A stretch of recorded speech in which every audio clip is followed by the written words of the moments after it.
bandiraɓe musidɓe tedduɓe on calminama on jurama ko AIDS ari ɗo waɗande on yewtere ɓeɗo ne ko yimɓe fotɓe mantede ko yimɓe tinniɓe ko darniɓe kadi leñol ngol foof saabu en ji hay école aji ɗi ɓe goppani won ɓe gaddi kayeji mabɓe saabu e nder jurol en ji ɓe gaddini sukaɓe ɓe kayeji bikuji yo janggo livre ji foof ɓe gaddi hen foof sakkuji ɗi ala fof ko hay wuuro men Diacré kadi ɓe jeehi toon te en gandi won duuɗal gongal Diacré wona tan sukaɓe jeeyi ko mawɓe kadi jangguine toon ha tengti noon kadi sukaɓe rewɓe ɓe gandanɗa hoorema jangguino boni law woni resede law walla goɗɗum kadi yi sukaɓe rewɓe taccinaɓe jeeyi kadi ha nder gartina henne jangdi mumen boni to henne gari kadi ga henne kadi jangdi mumen fewani ɓen foof kadi ɓe ƴeftiti ɗumen gam wattude haqqillaji mumen jangde andi ɓeɗo kam ko yimɓe fodɓe mante kam jeena ko mbam wiide foof yo neɗɗo andu kam jangde alamo yewtiɗo so wona goppuɗo bonni haaji muɗum bonni feere mum hono jangde alamo yewtiɗo jangdi sa jangi tan a andat te sa andi kadi ma andino gasi mbiyen karolo ruttinen joro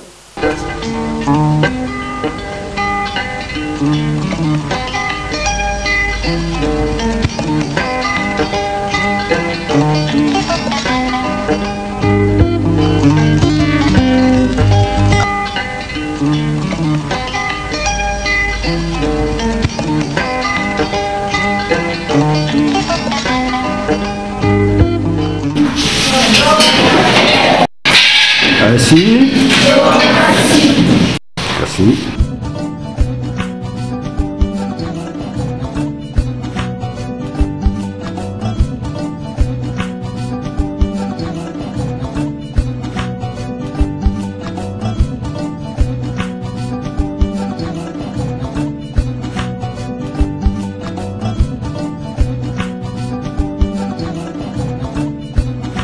Bonjour à tout le monde. On est venu aujourd'hui spécialement vous remettre un lot de matériel scolaire. Mais qui sont venus aujourd'hui vous remettre ce matériel scolaire et à quelle occasion? C'est à l'occasion de la caravane santé Ndiorol 2016. Il se trouve qu'il y a des institutions qui se sont mobilisées pour faire cette caravane. On parle d'organisations, d'associations qui sont devant vous ici. Vous connaissez très bien votre papa, Dr Niang Mohamedou, avec Madame Mélanie Bess. Ils viennent de la France. Comme ils viennent de la France, on dit c'est des médecins, c'est des docteurs, c'est des gens qui soignent tout le monde, mais ils portent en eux ce qu'on appelle une association, une association qui s'appelle le Zénith. Le Zénith. Voilà. Zénith, sens de l'innovation. Vous êtes jeune, vous devrez réfléchir, innover. Qu'est-ce qu'on doit faire pour changer notre comportement, changer notre manière de faire? Il y a une association là-bas en France qui s'appelle le Zénith. Le président, c'est Dr Niang Mohamedou. On aime bien Papa Aliou, n'est-ce pas? Avec Madame Mélès Bénis. Voilà. Et ils ont conduit la caravane depuis la France jusqu'à Nouakchott. À Nouakchott, il y a une association, peut-être vous, certains d'entre vous connaissent, qui s'appelle Banlieue du Monde Mauritanie. Il se trouve que les deux associations ont pensé, surtout l'association Les Zénith qui est en France, de vous amener le matériel scolaire composé de cahiers, des stylos, des crayons, des sacs, des trousses, j'en passe. Tout cela, c'est pour votre école, c'est pour vous. Aussi, quand vous apprenez très bien vos leçons et vous réussissez dans vos examens, il y aura aussi autre chose comme récompense. Nous qui sommes là, à commencer par votre directeur, il a débuté ici, il a commencé ici, comme vous, hein? Ici, même en Ndiorol. Dr Niang Mohamedou, aujourd'hui qui est venu, il est docteur, il a commencé par là. Moi qui vous parle, j'ai commencé par là. Votre maman là-bas, Diop Aïssata Salif, on l'appelle Diop Aïssata Salif, a commencé par là. On a fait l'école ensemble. J'en passe et d'autres. Je sais que les gens sont pressés et je vais passer la parole au directeur pour dire un mot. Merci. Bismillahirrahmanirrahim. Wa sallallahu ala nabiyil karim.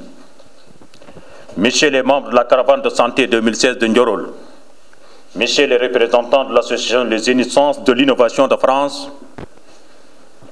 les représentants du PDM, mesdames, messieurs, c'est pour nous aujourd'hui un moment de grand plaisir de vous accueillir ici à l'école de Ndiorol. C'est toute la population de Ndiorol qui se joint à moi pour vous souhaiter la bienvenue et vous manifester toute leur gratitude pour les tous efforts que vous avez consentis dans cette caravane. Vous avez ainsi fait bénéficier à des populations démunies des consultations et des soins gratuits. Nous vous disons grand merci et vous souhaitons un bon séjour à Ndiorol. Et comme la mission tire à sa fin, nous vous souhaitons un retour chez vous sain et sauf. Je voudrais, en ma qualité de directeur de l'école, vous exprimer toute ma gratitude pour votre appui à l'école en nous dotant d'un lot de matériel scolaire. Ce geste que nous prenons à sa juste valeur va permettre de corriger le déficit constaté ici en matière de fourniture scolaire et de matériel didactique. Je voudrais profiter pour lancer un appel aux parents d'élèves pour plus d'efforts dans l'encadrement des enfants afin de pouvoir rehausser le niveau de leurs enfants qui laissent vraiment à désirer. Je ne saurais terminer, messieurs, sans citer l'exemple de l'un de nos frères expatriés avec sa contribution en matériel scolaire pour l'école. Je voudrais aussi lancer un appel vibrant à l'ensemble de nos ressortissants, de l'intérieur comme de l'extérieur, pour faire de l'avenir de notre école l'une de leurs priorités. Je vous remercie. Le directeur de l'école de Ndiorol, si je vous parlais, il faut que vous soyez vraiment décontracté. Parce que même en médecine, je suis toujours décontracté avec les malades. Quand on était enfant ici, comme vous, on a appris l'école en première année et en deuxième année en arabe. Et cette chanson, on nous chantait en arabe. Et cette chanson m'a toujours suivi. Je ne sais pas si, parmi mes promotionnaires, il y a certains qui se rappellent. Innani ibnun saghirun attakhidul ilma noura.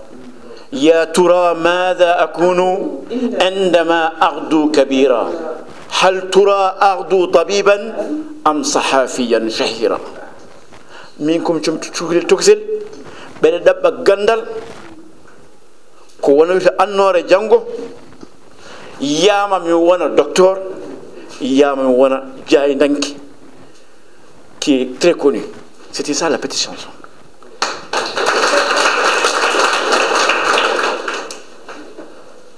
Mais Ardan non handi, je ne suis pas venu pour parler de la santé. C'est pour parler de la scolarité. L'association Le Zénith a un volet, c'est la lutte contre la déscolarisation et contre la déperdition scolaire des jeunes filles.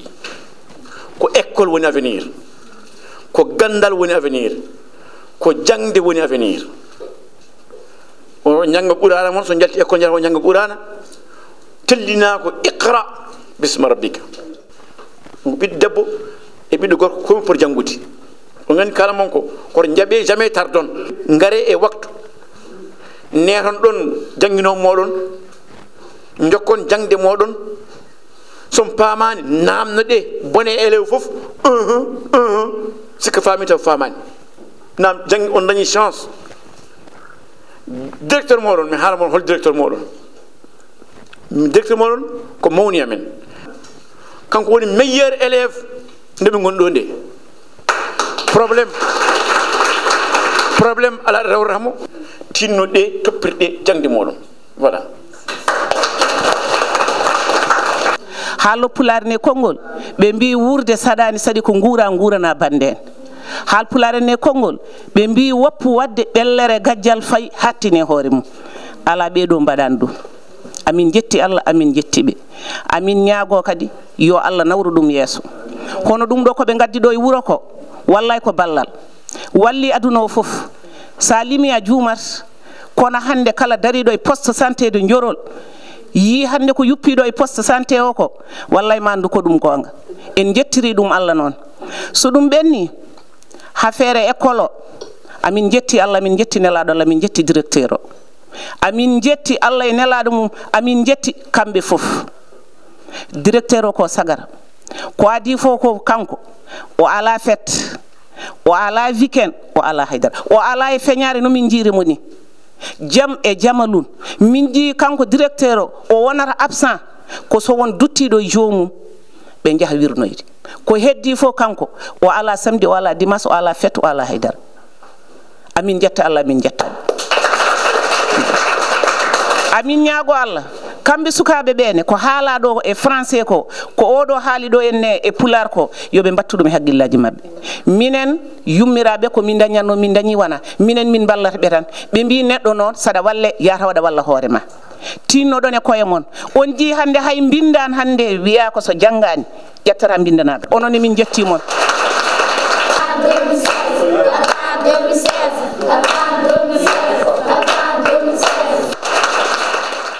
birem rek Hammadi Mbodj assalamu aleykum moɗon bandiraɓe amin jetta Allah min jetta moɗon caravane 2016 yalla nawru mon yeeso jangde amen ne feewi machallah kamɓe ɓe tinni aɓe jangguina aɓe mbaajo hunde fof ɓe mbaɗa hay ɗum ko jidde so wonani jidde mbatta ɗum min nani hen amen ko haali ko Allah jarama o jarama amin jetta Allah min jettamo. Très bien, voilà, merci. Moi, je voulais vous remercier de votre accueil pendant ces quelques jours à Ndiorol. J'avais déjà été très bien accueillie l'année dernière. Et je voulais vous souhaiter une très bonne scolarité à toutes et à tous. C'était effectivement un sujet qui nous tenait beaucoup à cœur. Et je suis très contente de l'avoir mené à bien. Et j'espère vraiment que tout va bien se passer pour vous. Et voilà.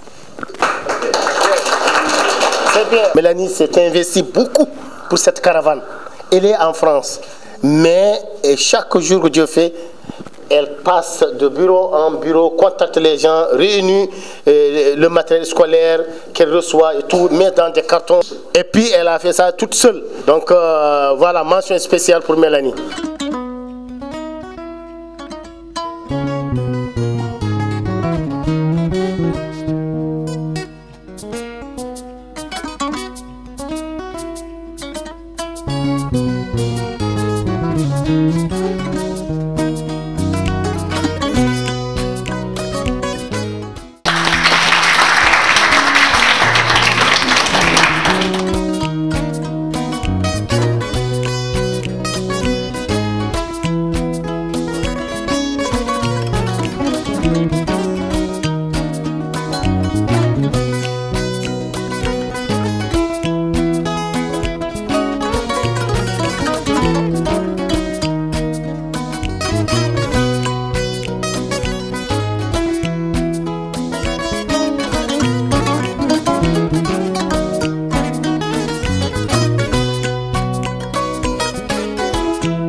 En Mauritanie, personne n'ignore. Donc, ils ont, avec le retour des réfugiés organisés, et c'est pratiquement le dernier site à être implanté grâce à nos leaders politiciens, en l'occurrence Niang Idrissa, qui s'est investi beaucoup pour que ça soit un village, le village de Diakri. Bon du monde est venu ici s'acquérir un peu des informations, des problèmes de ce site et tout. Parmi les plus grands problèmes, c'est le problème d'abord de logement, d'où maintenant le financement de la construction de 53 voûtes nubiennes. Malik Sy vient du Sénégal, il vient de Ndioum, il vient de Podor, il représente l'ONG Le Partenariat, qui est en partenariat avec l'ONG Banlieue du Monde. Son coordinateur, c'est Nicolas Dupuis, qui est à Saint-Louis. Et on est en partenariat avec l'association de Vaudneven, avec Thomas Grenier, qui n'est pas là, mais qui est le partenaire le représente. Ça, c'est pour situer un peu les acteurs. Ils représentent le partenariat. So ɗum ɓenni bandiraɓe sehilaɓe assalamu aleykum moɗon ono fof. Oɗon caravane no ngolɗon lappol cellal ardi ɗum ko ardi fof ko association goto no woni France ardi ɗum ko oɗo mini men oɗo Niang Mouhamadou docteur Niang Mouhamadou kañum ardi ɗum tan kay wondude oɗo Mélanie Bes ɓeɗo ɗiɗo tambi oɗon association. E kadi e Tesco so jii mawlun ɓennuɗo rawane o nde ɓe ngari ɗo en nde min mbaɗi ɗo batu min tawi ko yimɓe heewɓe ɗo ne goyro ene kaala affaire mankode cellal ɓe ñaaguiɓe noon e wonde soɓe koori yoɓe tinno ɓe mbaɗa tigi caravane hirande ariyore nde ɓe koori gon miijo woni caravane oɗo henne min denti hen woni caravane o yaari no foti yaaru ni ha hande e gasi ɗum ko ruttade e caravane o kono noon caravane o wonani caravane mehran ko caravane o yanti hen kadi nde tawno kamɓe association mabɓe ko wiyeteɗo le Zénith sens de l'innovation ɓe jaari koto batte cellal kono ko cellal kadi duumingal e to batte jaarugol yeeso kala ko wiyete développement surtout développement local neɗɗo nde ɓulnoto miijoji jogo sens d'innovation kala golle ɗe mo gollo so tawi koye cellal so tawi koye dawrugol tawi koye wawde yarude yeeso tawa omo waɗi miijo ganduɗa tigui wawde wadde ɗum ɗon ko ɓuuri ɗum ɗon waɗa jogo sens de l'innovation nde wawa yarude yeeso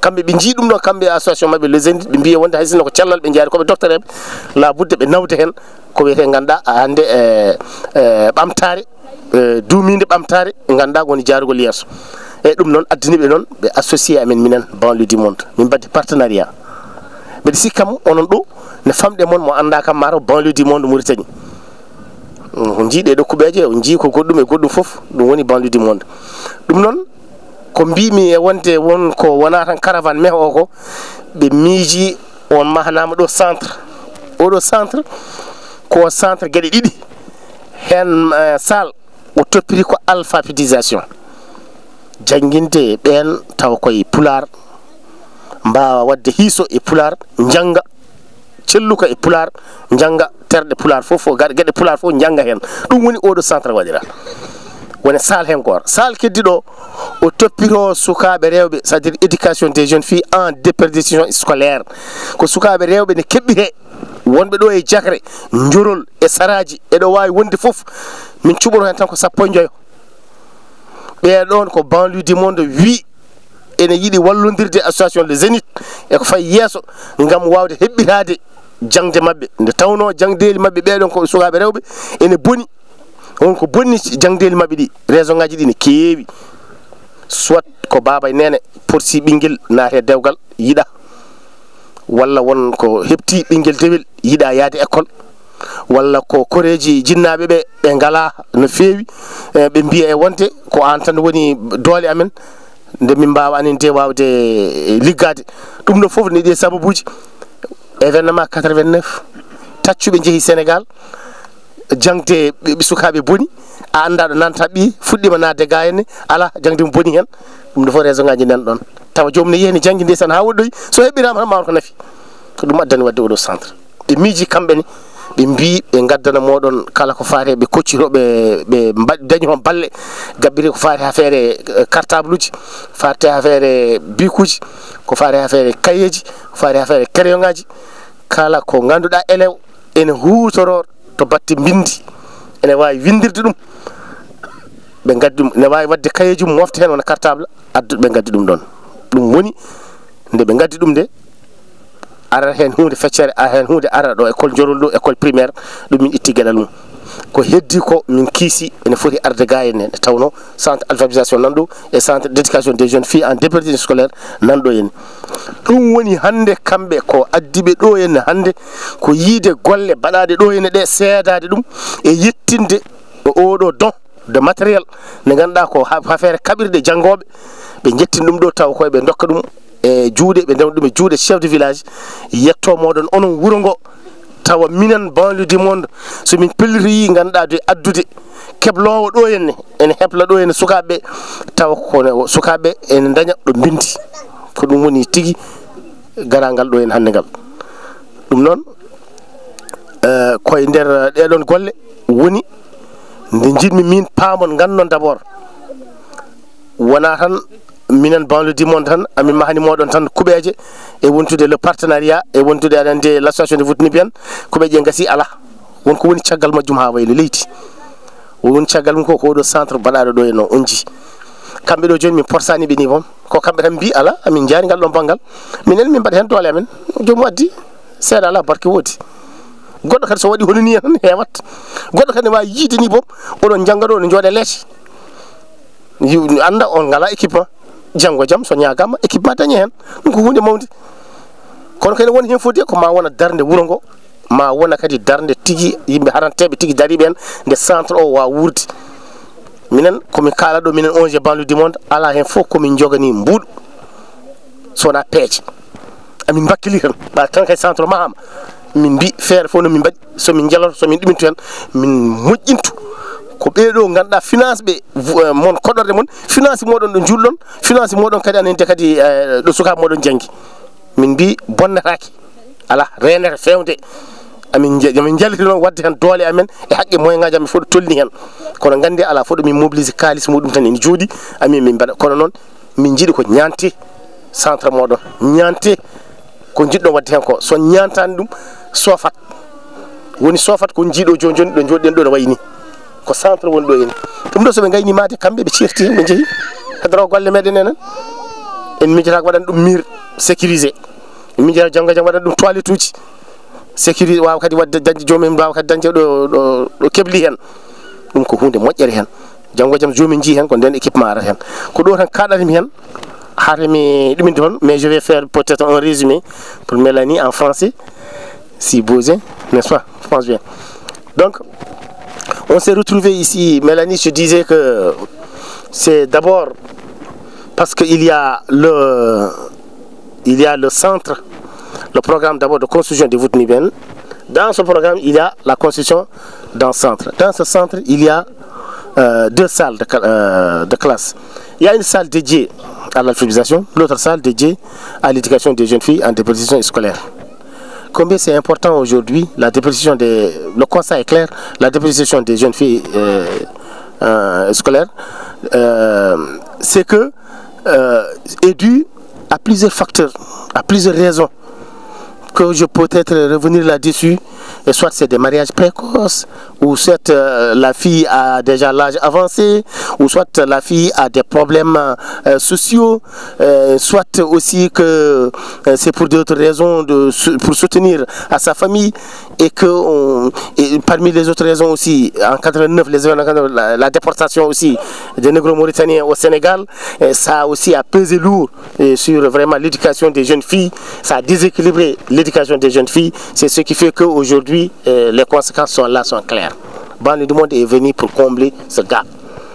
Grâce d'abord au financement de Dubai Charity Association en partenariat avec l'association de Vouti Nibiane, le partenariat est Banlieue du monde pour construire 53 logements de type Vouti Nibiane, mais aussi de 2 édifices, notamment la mosquée et le centre. Donc, compte tenu de tout cela, l'association Le Zénith, le sens de l'innovation en France, dont le président c'est Dr Niang Mamadou, et comme trésorière Mélanie Bess, se sont investis et ont vu que c'est important, c'est vraiment à louer. Cette initiative, c'est une belle initiative de voir aujourd'hui un centre dédié à l'éducation des jeunes filles en déperdition scolaire. Ce qui fait que dans le statut de l'association, il est question d'accord de la santé, mais pas seulement de la santé, mais aussi du développement local. Comment harmoniser, comment articuler le développement local dans vraiment la santé. Donc c'est vraiment autour de ces choses que il y a aujourd'hui un don de matériel scolaire composé de cahiers, de stylos, de crayons, j'en passe, de cartables destinés à l'école primaire de Ndiorol. Une partie est déjà réservée là-bas et l'autre partie réservée au centre. Donc c'est dire que combien c'est important pour les 2 associations de tout ce qui touche l'éducation des jeunes filles l'éducation d'une manière générale, mais particulièrement l'éducation des jeunes filles. Donc je suis revenu encore sur vraiment le bâtiment en tant que tel, le centre. Pour s'occuper du centre, pour pérenniser cette action. Le partenariat, longer le partenariat, l'association de Voutniben banlieue du monde, pour finir déjà leur programme, leur projet. Mais comment pérenniser les actions aujourd'hui si derrière, il n'y a pas un mécanisme, un dispositif de suivi? Notamment, par exemple, mettre en place un comité de suivi. Donc eux, ils doivent être au chevet de cette initiative pour pérenniser tout cela. Sinon, c'est un bâtiment qui est construit et qui est laissé à l'abandon. Et après, on va revenir ici, on ne trouve absolument rien. Je n'aime pas que les choses se passent de cette manière. Il faudrait que, après le programme Voutniben, qu'il y ait une pérennisation des actions de sorte que banlieue du monde puisse revenir de temps en temps. Et qu'il y ait un comité qui est mis en place. Et que, par exemple, qu'il y ait aussi une suite des actions. Notamment, il y a eu construction, mais il faut penser à clôturer, à sécuriser le terrain dédié vraiment au centre. Pourquoi pas construire des toilettes, des latrines. Tout cela fait partie des programmes prochains. Donc c'est sur ça que j'ai dit qu'il va falloir vraiment qu'on conjugue nos efforts de part et d'autre, parce que derrière la construction Voutniben, il y a beaucoup de choses, il y a beaucoup d'opportunités qu'il faudrait saisir. Merci. Ko ardi ko fof Allah jarama on jarama ko gaddan dum min do ko ina heewe amen ko tagini wiide heewe amen min mbawa dum wadde so neɗɗo waɗanima ko wawa wadde yo heewe gitama min mbawa wiidema tan ko Allah jarama on jarama amin ñaagui Allah yo dañ ko ɓuri ɗum kadi gadda noon min e ko mbiɗon kadi yo sukaɓe janggu yo mbaɗni ko hay minen ko ɗum min jiiɗi min jiiɗi kala ballowo min yomin nomin kodiri ballowo ino sukaɓe men janggu ko ɗum min jiiɗi min jiiɗi ko tawa min daña janguinowo ko ɗo woni taw ko janguinowo ko minen jogi hattan janguinowo taw ko minen jeeyi ɗum ɗo woni min gonda e mum min dawda e sukaɓe men min jippodo e sukaɓe men tawa ina jangga amin ƴeewa so neɗɗo janginani taw en mbawi arde min kaari janggani walla ko janggina ko fewani taw en mbawi wullitade ko heddi ko noon min mbiya tan ko Allah jarama on jarama yen battinimo wuuri kadi dañon ko ɓurɗum gadda noon min wassalamu. Mélanie, infirmière à l'hôpital d'Orléans. L'association Le Zénith a donc collecté ce matériel pour aider le centre de déperdition scolaire pour femmes. C'est un sujet effectivement qui nous tenait particulièrement à cœur, en plus de la santé. Et on est très content de pouvoir vous remettre ce matériel aujourd'hui.